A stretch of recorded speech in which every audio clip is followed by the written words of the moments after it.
নমস্কার। আজকে আমরা বৃশ্চিক রাশির বিষয় নিয়ে কথা বলবো। বৃশ্চিক রাশির মানুষেরা কেমন ধরনের হয়, এদের মধ্যে কি কি ভালো ভালো গুণ দেখতে পাওয়া যায়, এদের মধ্যে কি কি খারাপ গুণ দেখতে পাওয়া যায়, এই প্রত্যেকটি বিষয় নিয়ে আলোচনা করবো এবং তার সঙ্গে আলোচনা করব বৃশ্চিক রাশির মানুষদের কত বছর বয়সে ভাগ্যের উন্নতি ঘটে।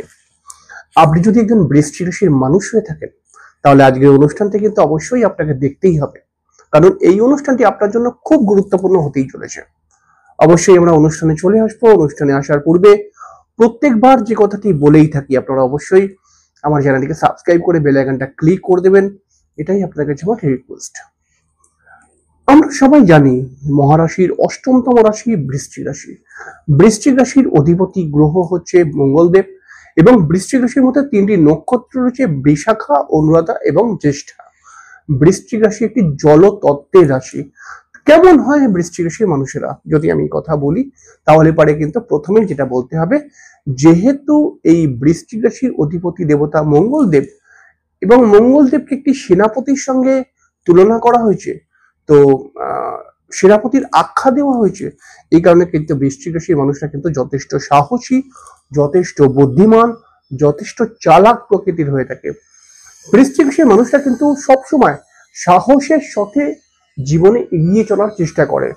বৃশ্চিক রাশির মানুষরা কিন্তু সাধারণভাবে প্রচুর মানসিক চিন্তার মধ্যে থাকে এবং বৃশ্চিক রাশির মানুষরা কিন্তু দেখা যায় যে এরা একটু বেশি চিন্তা করে ফেলেন। বৃশ্চিক রাশির মানুষরা কিন্তু একা থাকতে বেশি পছন্দ করে। বৃশ্চিক রাশির মানুষদের মধ্যে কিন্তু দেখতে পাওয়া যায় যে এরা একা থাকতে যেমন পছন্দ করে এবং এরা যাকে ভালোবাসে তাকে তো প্রচুর ভালোবাসে, তবে এরা যদি প্রেম করে বা এদের হাজবেন্ড বা ওয়াইফ এই ভালোবাসাটার জায়গায় যদি চলে আসে, তাহলে এদেরকে ভালো তো বাসে, তবে এদেরকে সন্দেহ কিন্তু করে এরা। বৃশ্চিক রাশির মানুষ যারা হয় তারা কিন্তু ভালোবাসার মানুষকে সর্বদা আঁকড়ে রাখতে পারে। ভালোবাসার মানুষকে কিন্তু সর্বদা ভালোবাসার মানুষদেরকে সর্বদা কিন্তু এরা ভালোবাসার মানুষদের কথা শুনে চলতে চায়। ভালোবাসার মানুষদেরকে কিন্তু অবশ্যই তাদের ইচ্ছাগুলোকে পূরণ করার চেষ্টা করে। বৃশ্চিক রাশির মানুষ যারা হয় যে কোনো কাজকর্ম এরা পরিষ্কার পরিচ্ছন্নভাবে করার চেষ্টা করে। এরা খুব গোছানো মেন্টালিটির মানুষ হয়ে থাকে এবং বৃশ্চিক রাশির মানুষরা কিন্তু বলা যেতে পারে যে এমন জায়গায় থাকতে পছন্দ করে যেখানকার আশেপাশের লোকরা এই বৃশ্চিক রাশির মানুষদেরকে রেসপেক্ট করবে। যদি আমরা দেখি, আসলে এই বৃশ্চিক রাশির মূল চাহিদা হচ্ছে আমাকে রেসপেক্ট দাও, আমাকে সম্মান দাও, আমাকে এত অবহেলা করো না। এইটা কিন্তু বৃশ্চিক রাশির মূল কথা। যদি আপনি ভালো করে একটুখানি বৃশ্চিক রাশির সঙ্গে মেশেন তাহলে আপনি দেখতে পাবেন। বৃশ্চিক রাশির মধ্যে রাগ জেদ তো অবশ্যই রয়েছে। বৃশ্চিক রাশির মানুষরা যথেষ্ট স্পিরিচুয়াল মেন্টালিটির মানুষ হয়। আমি তো বহুবার বলেছি, কৃষ্ণ, তারা আর এদিকে হচ্ছে ভোলেনাথ, এই তিনটি দেবতাকে বৃশ্চিক রাশির মানুষরা কিন্তু খুব বেশি মানে। আরো অন্যান্য দেবতাও হতে পারে, তবে এই তিনটি জায়গায় বেশি আমি দেখতে পেয়েছি। একটা গোপাল, মানে গোপাল, নাড়ু গোপাল যেটাকে বলা হয়, ভোলেনাথ, শিবশম্ভু এবং মা তারা, এই তিনটি দেবতাকে বৃশ্চিক রাশি খুব মানে কিন্তু। এবং বৃশ্চিক রাশি মানুষরা কিন্তু জীবনে প্রচুর স্ট্রাগল এদের জীবনে কিন্তু আসেই আসে। কোনো কাজ একদম শান্তি মনে বৃশ্চিক করতে পারে না, সেখানে প্রবলেম তো আসবেই আসবে। যেইখানটায় এরা ভালো মনে করে এগোবে সেইখানটাই কিছু নতুন সমস্যা তৈরি হয়ে উঠবে। এই সমস্ত ব্যাপারগুলো কিন্তু বৃশ্চিক রাশির মধ্যে দেখতেই পাওয়া যায়। এবারে দেখুন, বৃশ্চিক রাশির মধ্যে কিছু প্রবলেম রয়েছে, যেমন হচ্ছে বৃশ্চিক রাশির প্রচন্ড রাগ কিন্তু চলে আসছে বৃশ্চিক রাশির মধ্যে। বিশেষ করে বৃশ্চিক রাশির মহিলাদের মধ্যেও কিন্তু খুব বেশি একটা রেগে যাওয়ার প্রবণতা দেখতে পাওয়া যাবে এবং রেগে গেলে পারে এরা কিন্তু একটু উল্টোপাল্টা কথাবার্তা বলেই দেয়। বৃশ্চিক রাশির মানুষ যারা হয় তারা কিন্তু স্পষ্টবাদী মানুষ হয়ে থাকে। মুখের উপরে যে কোনো কথা বলে দিতে পারে, মানে মুখের উপরে সত্যি কথা বলতে এরা কখনোই পিছু পা হয় না। তবে এরা যদি রেগে যায় তাহলে পারে কিন্তু কিছু কিছু ক্ষেত্রে ব্যাপারটা খুব খারাপ হয়ে যায়। এরা রেগে গেলে কিন্তু অনেক ভুলভাল সিদ্ধান্ত নিয়ে নেয়। বৃশ্চিক রাশির মানুষ যারা হয় তারা কিন্তু অবশ্যই বিবাহিত জীবনে দেখা যায় যে এরা ঠিক বিবাহিত জীবনের যে মানুষগুলো রয়েছে, হয়তো হাজবেন্ড, শ্বশুর, শাশুড়ি, সবাইকে খুশি করতে পারে না।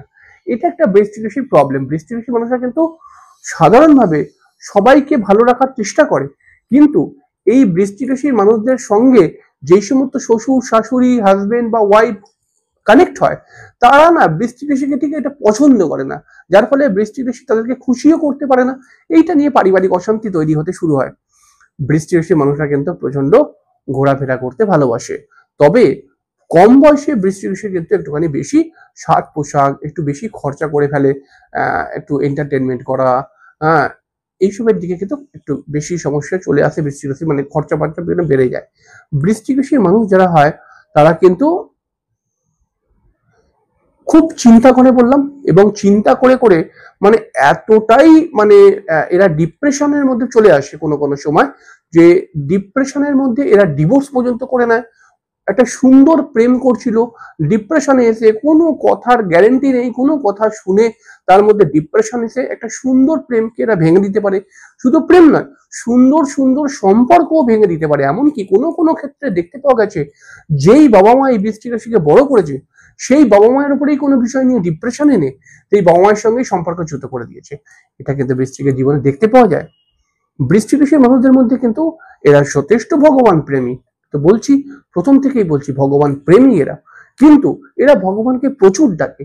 তবে এদের জীবনের সমস্যা কিন্তু কম নয়, যে ভগবান সব সমস্যাকে কাটিয়ে দিয়ে চলে যাচ্ছে, এরকম নয়। প্রচুর সমস্যার মধ্যে এরা পড়ে, এবং ক্লান্ত হয়ে একদিন ভগবানকে বলে যে ভগবান, যত সমস্যাকে আমার কপালেই তুমি লিখে দিয়েছো। এরকম কিন্তু বৃশ্চিক রাশির মানুষরা হয়ে থাকে। বৃশ্চিক রাশির মানুষদের মধ্যে আরেকটি প্রবলেম দেখতে পাওয়া যায়, এরা যদি কাউকে সন্দেহ করে না, তাহলে সেই সন্দেহটা খুব লেভেল পার হয়ে যায়, মানে খুব সন্দেহ করতে শুরু করে দেয়।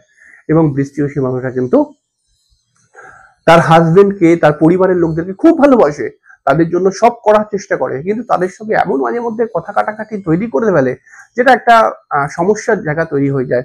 এবং বৃশ্চিক রাশির মানুষদের মধ্যে যে জেদ রয়েছে, যে যাবো না তো যাবো না, খাবো না তো খাবো না, করবো না তো করবো না, এরকম একটা জেদ, এই জেদটা মাঝে মধ্যে দৃষ্টিকটু হয়ে যায়। এরকম কিন্তু বৃশ্চিক রাশি অবগুণ যদি বলি, এইগুলো কিন্তু দেখিয়েছি আমি। বৃশ্চিক রাশির মানুষদের কত বছর বয়সে ভাগ্যের উন্নতি ঘটে, এটাও কিন্তু খুব গুরুত্বপূর্ণ, কারণ বহু বৃশ্চিক রাশির মানুষরা কিন্তু এখনো অব্দি নিজের ভাগ্যের উন্নতি করে উঠতে পারেনি। তো তাদের ক্ষেত্রে এটা খুব গুরুত্বপূর্ণ। বৃশ্চিক রাশির মানুষদের ক্ষেত্রে কিন্তু সাধারণভাবে দেখতে পাওয়া গেছে যে 27 বছর, 28 বছর, 29 বছর, এই 3টি বছরের মধ্যে এদের ভাগ্যের উন্নতি ঘটে, বা এই 3টি বছরের মধ্যে এমন কিছু ঘটনা ঘটে যেটা এই বৃশ্চিক রাশির ক্ষেত্রে প্লাস পয়েন্ট হয়ে যায়। তবে 27 বছর, 28 বছর, 29 বছর বয়সে বৃশ্চিক রাশির মানুষরা যদি কিছু করার চেষ্টা করে খুব তাড়াতাড়ি, যেহেতু এই বয়সটা উন্নতি ঘটে, তো খুব তাড়াতাড়ি সেটা কানেক্ট হয়ে যাবে। বৃশ্চিক রাশির ক্ষেত্রে আরেকটা জিনিস, যদি মনে করা যাক 27, 28, 29 বছর বয়সে বৃশ্চিক রাশির ডেভেলপমেন্ট ক্রিয়েট হয়নি কোনো কারণে, তাহলে পারে কিন্তু অবশ্যই বৃশ্চিক রাশির ক্ষেত্রে 31 বছর বয়সে উন্নতির যোগ সম্পূর্ণভাবে আসে। এবার দেখুন, আপনার যদি 31 বছর বয়সও হয়ে গিয়ে থাকে, তবুও আপনার উন্নতি হয়নি, তাহলে পারে কিন্তু এটা হালকাভাবে নেবেন না।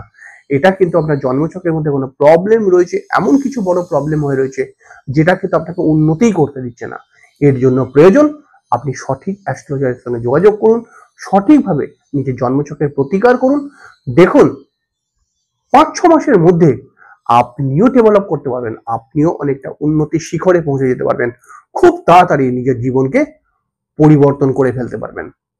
অবশ্যই অনুষ্ঠানটি কেমন লাগলো কমেন্ট বক্সে কিন্তু লিখতে একদম ভুলবেন না। আর হ্যাঁ, প্রথমে যে কথাটি বলেছিলাম, সাবস্ক্রাইব করে যেতে কিন্তু একদম ভুলবেন না। অবশ্যই চ্যানেলটিকে সাবস্ক্রাইব করে বেল আইকনটা ক্লিক করে রাখুন, এটাই আমার ছোট একটি রিকোয়েস্ট, এবং অবশ্যই সাবস্ক্রাইব করে রাখবেন। আর কমেন্টসে কিন্তু আপনি আপনার মতামত দেবেন। আজকে শেষ করলাম, পরের দিন দেখা হয়ে যাবে। ততক্ষণের জন্য নমস্কার, অনেক অনেক অনেক ভালো থাকবেন, শুভরাত্রি।